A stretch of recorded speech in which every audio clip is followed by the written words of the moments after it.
It's been a big year for media. Looking back on last year, your biggest rivals merged to become even bigger.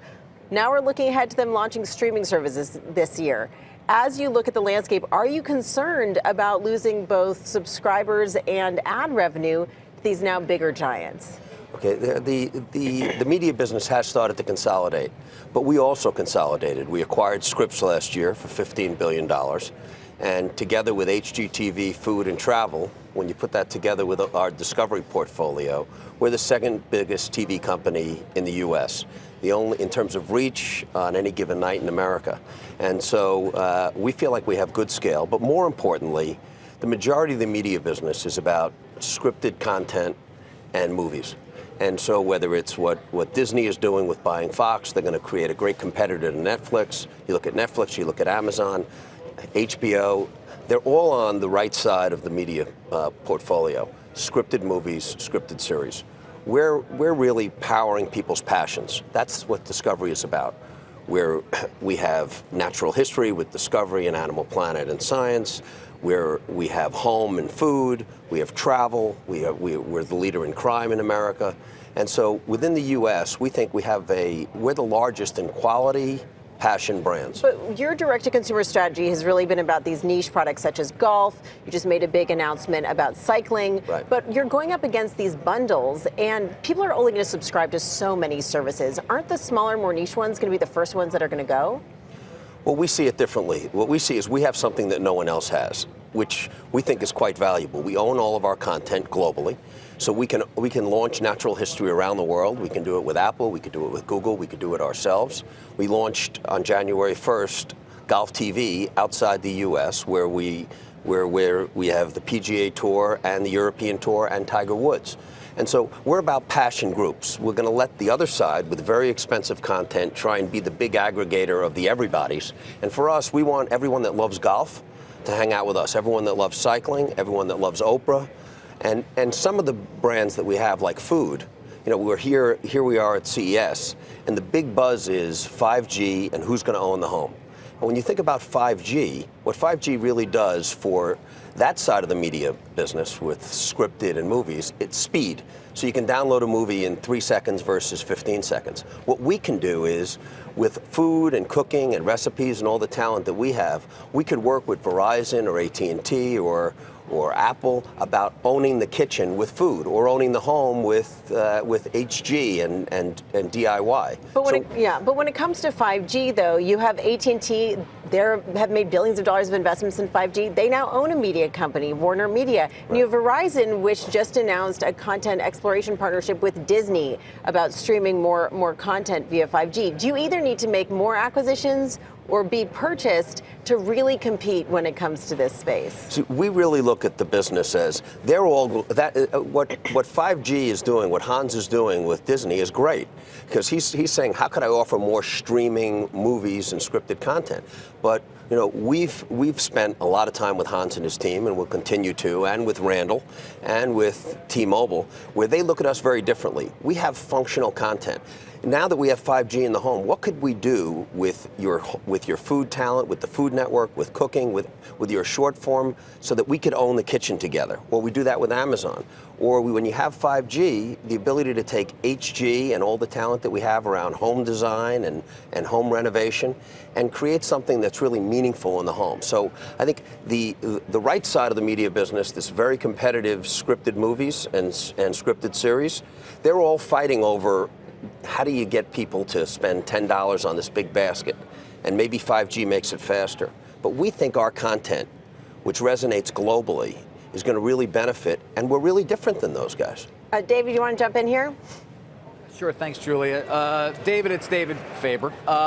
Following up on David. Julia's question. Hello, nice sweater. Following up on her question about scale, you know, you did the big deal with Scripps, but there does seem to be this continued belief that you need even more scale. Now, I believe, based on my reporting, Viacom and CBS are going to take another shot at getting together and maybe be successful this time. But one could imagine Discovery being a part of that in some way. Or our parent company, Comcast, which now has taken a big presence internationally through the ownership of Sky. Discovery being a part of that. When you think about the longer-term future of your company, Do you ever think about those kinds of consolidation opportunities? Well, look, one of the great things about the position we're in now, having just absorbed Scripps, is that we're a free cash flow machine. Over the next 4 years, we'll be generating $9, 10, $11 billion in cash. And so we'll have an opportunity opportunistically to get bigger. But, you know, one of the things that I think is misunderstood is we are the #2 TV company in America. We're the leading TV company for women in the U.S. We have more exposure internationally than any other media company in the world. We're in 200 countries. And we're the leader in sports, between golf and the Olympics and Eurosport and tennis and now cycling. And so we have very quietly become the leader in sports outside the U.S. We're the leading international company, and we're the leader in these passion baskets that we're starting to take around the world. And most importantly, unlike any other media company, we are a global IP company. We own all of our content. And so whether it's the mobile guys in Europe or in Asia, or whether it's Apple or Google, if someone says, I'd like to do something with you with food or home everywhere in the world, above the globe, or let's do something in natural history where we are the leader. Let's offer that on every device everywhere in the world. We're the only company that can take all of our IP and we can deliver it starting next month everywhere in the world. And I think that, you know, we're looking at the content that we have and we say, we don't want scripted in movies. Because people still spend 45% of their time consuming content that's not that stuff. And within that basket, we got the best stuff, we have the most stuff.